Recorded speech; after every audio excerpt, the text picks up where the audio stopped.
Pada tahun 1919 ketika Kesultanan Utsmaniyah runtuh dan kehilangan semua harta dan kekuasaan di daerah Turki maupun daerah di luar Turki, seluruh wilayah Arab di Kesultanan Utsmaniyah pun runtuh.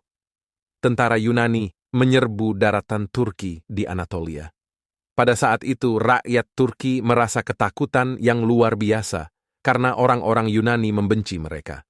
Oleh karena itu, Turki harus segera menciptakan seorang pahlawan di Turki yang akan tampil sebagai penyelamat seperti sosok suci yang turun dari surga dengan tangan bertumpu pada sayap malaikat untuk menyelamatkan rakyat Turki. Dan gagasan ini merupakan gagasan dari pihak Inggris yang akan membuat skenario besar di Turki. Maka disinilah skenario itu dimainkan oleh pihak Inggris dengan menjadikan Mustafa Kemal sebagai penyelamat bangsa Turki. Dan hasilnya penyerbuan di Turki dapat ditumpas. Dan skenario ini menjadikan Mustafa Kemal menjadi penguasa de facto atas Kesultanan Utsmaniyah. Dalam hal ini, semua kekuatan dan kekuasaan diambil alih oleh Mustafa Kemal. Pada antara tahun 1920, diadakan perjanjian perundingan Versailles yang menyebabkan muncullah Republik Turki, menggantikan Kesultanan Utsmaniyah dengan berdalih, rakyat Turkiyan tetap mencintai Kesultanan Khilafah Utsmaniyah. Jadi, jika Eropa bisa punya paus, mengapa kita tidak bisa punya paus juga? Ini adalah pemikiran sederhana Mustafa Kemal. Jika negara-negara Eropa bisa memiliki paus, kita juga bisa seperti itu di pemerintahan Turki yang baru. Maka pada tahun 1922, Mustafa Kemal memutuskan untuk mengambil alih khalifah dan menghapus semua otoritas politik dan menjadikan khalifah setara dengan paus. Dan aksinya berjalan dengan baik. Rakyat Turki senang karena khalifah masih ada. Dan para pemimpin revolusi di Turki sangat senang karena kita sekarang mempunyai negara sekuler seperti negara Eropa. Namun pada tanggal 3 Maret 1924, pihak Inggris menuntut Mustafa Kemal. Tentu saja ini rahasia antara Mustafa Kemal dan pihak Inggris, menuntut agar ia harus secepatnya menghapuskan khalifah. Pada tanggal 3 Maret 1924, Republik Turki akhirnya menghapuskan khalifah. Pertanyaan adalah, mengapa pihak Inggris melakukan hal tersebut padahal sebenarnya tidak diperlukan? Jawaban, kenapa harus secepatnya menghapus khalifah terletak di suatu tempat bernama India. Bahkan para cendekiawan Islam India pun tidak menyadarinya adanya hubungan kenapa kekhalifahan di Turki dilenyapkan. Ketika terjadi penyerangan terhadap khilafah pada periode sebelumnya, komunitas Muslim India merupakan salah satu komunitas Muslim yang paling berpengaruh di dunia. Komunitas Muslim India dipimpin oleh para pemimpin yang mengenal Islam dan menghayati Islam.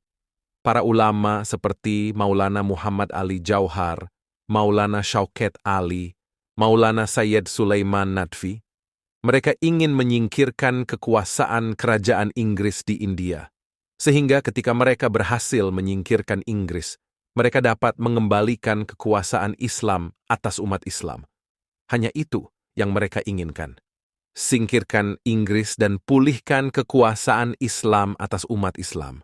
Mereka menyadari bahwa mereka dapat memobilisasi massa Muslim di India, karena ini menyangkut mengenai masalah khilafah, dan semua orang Islam mencintai khilafah. Mereka mendirikan suatu gerakan yang mereka namakan Gerakan Khilafah, Haratul Khalifah.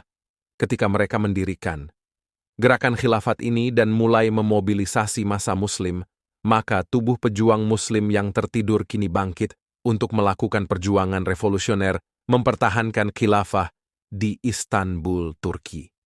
Pemimpin umat Hindu saat itu sadar dan berpikir jika umat Islam menginginkan hal yang sama seperti yang mereka inginkan, mereka juga menginginkan kekuasaan Hindu kembali ke umat Hindu dan ingin menyingkirkan Inggris.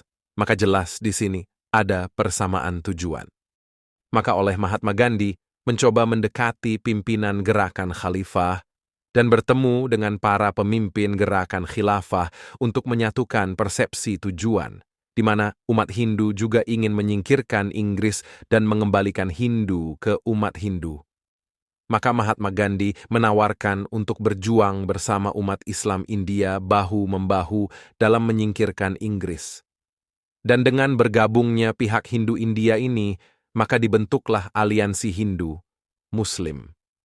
Dan oleh karena itu Inggris sebagai negara superpower, pada saat itu menganggap ini merupakan ancaman paling berbahaya yang pernah dialami peradaban Barat sepanjang masa penjajahan. Karena tujuan Barat adalah menghancurkan setiap struktur negara yang ada di dunia dan menggantikannya dengan negara sekuler. Sehingga pada akhirnya negara sekuler bisa berada di bawah payung Liga Bangsa-Bangsa. Jika gerakan khilafat berhasil dan menyebabkan Inggris mundur, maka umat Islam akan dikuasai Islam dan umat Hindu akan dikuasai Hindu. Antara tahun 1920 dan 1924, gerakan khilafat berkembang pesat pada tingkat yang mengkhawatirkan. Pada tahun 1924, Inggris telah merencanakan untuk segera menyingkirkan gerakan kekhalifahan ini. Satu-satunya cara yang bisa mengakhiri gerakan khalifah Muslim India adalah menghapuskan sistem khalifah yang ada di Turki. Maka Inggris memberikan tekanan kepada Mustafa Kemal untuk segera menghapuskan sistem khalifah dan beralih sepenuhnya menjadi negara sekuler. Segera setelah khalifah dihapuskan, gerakan kekhalifahan di India mulai kehilangan kekuatannya. Dan segera Inggris membuat organisasi Liga Muslim seluruh dunia. Mereka melantik antek-antek Inggris di India. Dalam bahasa India, antek ini disebut Chamcha, berperan sebagai pemimpin Islam namun tidak faham dan menghayati Islam.